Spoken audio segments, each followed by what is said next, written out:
जलवाहिनी पुन्हा फुटली, हजारो लिटर पाणी वाया।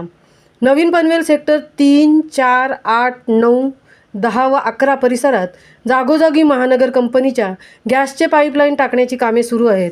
येथील खोदकाम करताना काल पुन्हा सेक्टर 11 येथील अरुणोदय क्लिनिकच्या बाजूला महानगर गॅसचे काम रस्त्यावर सुरू असताना JCBने खोदकाम करताना पिण्याच्या पाण्याची जलवाहिनी फुटल्याने ऐन उन्हाळ्यात शेकडो लिटर पिण्याच्या पाण्याची नासाडी होत आहे। या पिण्याच्या पाण्याच्या जलवाहिन्यांकडे कंत्राटदारांकडून दुर्लक्ष होत असल्यामुळे या परिसरात भूमिगत रस्त्याखालून जाणाऱ्या जलवाहिन्या फुटून हजारो लिटर पाणी वाया जाण्याच्या घटना या परिसरात वारंवार घडत असतात।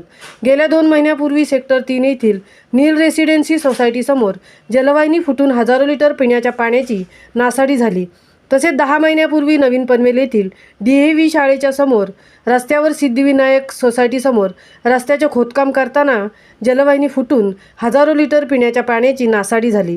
यामुळे येथील नागरिकांमधून संताप व्यक्त केला जात आहे। गेल्या अनेक दिवसांपासून नवीन पनवेलचा पाणी प्रश्न जटिल झाला असून पाण्यावाचून नागरिकांचे प्रचंड हाल होत आहेत। नवीन पनवेलमध्ये बऱ्याच भागात नागरिकांना पिण्याच्या पाण्याच्या टंचाईला सामोरे जावे लागत आहे। दुसरीकडे सिडको प्रशासनाच्या व महापालिकेच्या अधिकाऱ्यांच्या हलगर्जीपणामुळे पाईपलाईन फुटून हजारो लिटर पिण्याच्या पाण्याचा अपव्यय होत आहे। त्यामुळे येथील नागरिकांमध्ये प्रचंड असंतोष पाहायला मिळत आहे। महामुंबईसह राजू गाडे, नवीन पनवेल।